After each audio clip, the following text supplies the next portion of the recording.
오늘은 내가 앞으로 얼마나 살 수 있는지 어느 정도는 알 수 있다는 정보를 가지고 왔습니다. 지금 당장 이것이 되는지 해보고 만약 안 된다면 앞으로 10년 안에 사망할 수 있다는 충격적인 정보입니다. 우리는 살다가 언제 죽을지 이건 아무도 모릅니다. 그래서 누구나 천년 만년 살 것처럼 아등바등 지지고 볶으며 살아갑니다. 산다는 것은 누구나 한치 앞도 모르며 살아갑니다. 그런데 내가 몇 살까지 살 수 있을지 이걸 어떻게 알 수 있을까요? 그래서 준비했습니다.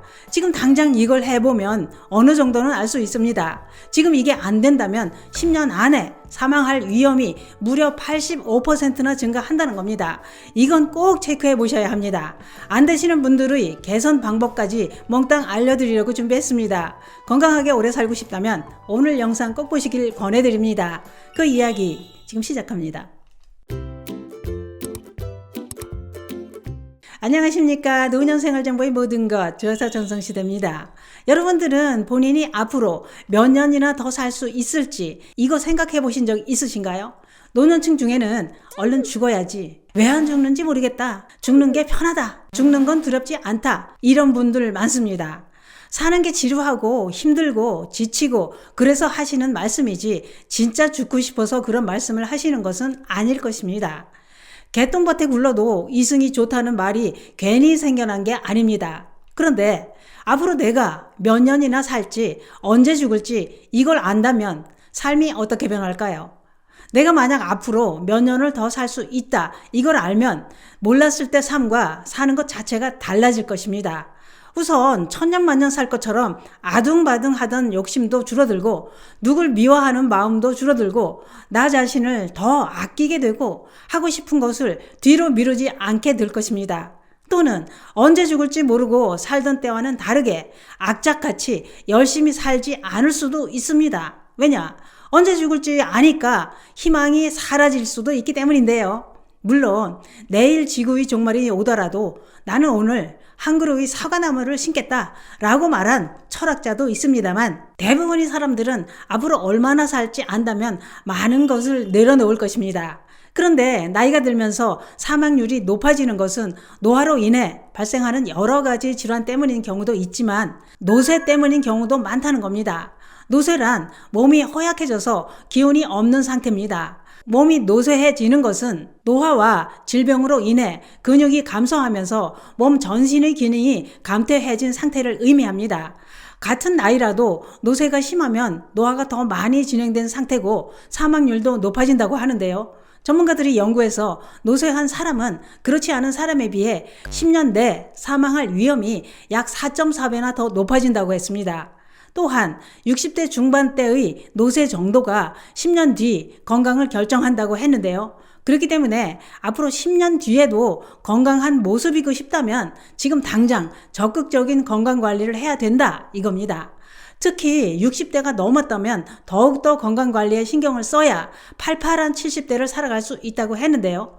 서울 아산병원 노년내과 교수는 같은 나이라도 생물학적 노화 정도는 사람마다 다르고 이런 차이로 인해 먼 미래의 건강 상태와 사망 시기를 예측할 수 있다라고 했습니다. 그래서 지금 어떻게 생활하느냐가 한 달 후 또는 1년, 10년 후의 내 몸 건강을 좌우하게 된다 이겁니다. 또 한 가지 꼭 알아두실 것이 있는데요. 그게 뭐냐? 그것은 바로 10초간 이걸 해보셔야 합니다. 전문가들이 연구해서 50대 이상에서 10초간 이걸 못하면 10년 내 사망할 위험이 무려 84%나 증가하는 것으로 나타났다고 밝혔습니다. 그것은 바로 한 발로 서서 10초간 버티기입니다. 요즘은 66세 이상 노년층 국가건강검진에서 한 발로 서기를 실시하고 있는데요. 그만큼 한 발로 서기가 건강에 중요한 지표가 된다는 얘기입니다. 어떻게 하느냐? 한쪽 발을 종아리 높이 정도로 올리고 움직이지 않고 버티는 방법입니다. 충격적인 것은 특히 50세가 넘은 중장년층 가운데 한쪽 다리로 10초 동안 균형을 잡고 서 있지 못하면 10년 내 사망할 위험이 더 높아진다는 것입니다.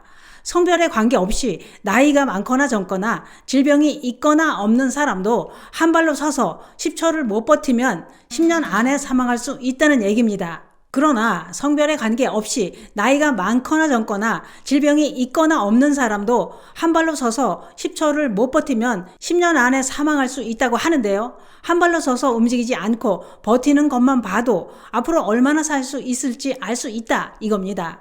우리 몸의 균형 감각은 평균적으로 50대 중반 이후부터 줄어들기 시작한다고 했는데요. 그 이유가 바로 근육 감소와 노쇠 때문입니다. 나이가 들수록 한 다리로 서서 10초간 버티기를 못하는 비율은 점점 더 늘어납니다. 10초 동안 한쪽 다리로 서 있지 못하는 비율은 51세에서 55세는 5%, 56세에서 60세는 8%, 61세에서 65세는 18%, 66세에서 70세는 37%, 71세에서 75세는 54% 이상이 한 발로 서서 10초를 못 버티는 것으로 나타났다는 겁니다. 그런데 한 발로 서서 10초를 못 버티는 사람들 중에는 고혈압이나 심장질환 등 질병을 앓고 있는 경우도 많다고 하는데요. 연구팀은 이번 연구는 균형 감각이 생존과 연결되는 중요한 요소 중의 하나라고 했습니다. 한 발로 서기가 중요한 것 중의 또 한 가지 이유는 우리는 일상생활에서 한 발로 서야 할 때가 많기 때문입니다. 계단을 오르내릴 때, 자동차에 탈 때나 내릴 때도 한 발로 서야 합니다. 이때 한 발로 서기가 두렵거나 불편하다면 건강이 많이 나빠진 상태일 수 있다는 겁니다. 그러나 지금 한 발로 서서 10초를 못 버틴다고 에휴 난 이제 10년도 못 살고 죽겠구나 하고 낙담하실 필요는 없습니다. 왜냐? 단련시키면 10초 이상 버틸 수 있기 때문입니다. 제 남편도 한 다리로 서기 시작한 지 2개월 정도 되는데요. 확실히 좋아졌습니다. 요즘은 한 다리로 오래 서 있고 다리 근육도 짱짱해졌더군요. 저보다 훨씬 더 오래 살 것 같습니다. 여러분도 하실 수 있습니다. 지금 당장 시작해 보시기 바랍니다. 의자 등받이나 단단한 물체를 잡고 섭니다. 이때 한쪽 발을 종아리 높이로 올리고 한 발로 서서 10초간 버팁니다. 이런 방법으로 한쪽 다리에 10번씩 반복하고 반대쪽 다리도 실시합니다. 이때 균형 감각이 좀 좋아지면 양손을 옆구리에 두고 한쪽 발로만 서서 버티면서 단련시킵니다. 이렇게 하다 보면 균형 감각도 살아나고 근육도 짱짱하게 생겨서 10년 내에 사망할 위험은 싹 사라집니다. 오늘은 한 다리로 서서 10초를 못 버티면 10년 안에 사망할 위험이 84% 이상 증가한다는 충격적인 정보를 알아봤는데요. 한 다리로 서기 지금 당장 시작해 보시는 건 어떨까요? 한쪽 다리로 서서 10초 못 버틴다고 포기하시면 안 됩니다. 의자를 잡고 서서라도 한 다리로 서는 연습을 꾸준히 하다 보면 다리가 다시 짱짱해집니다. 할 수 있습니다. 감사합니다.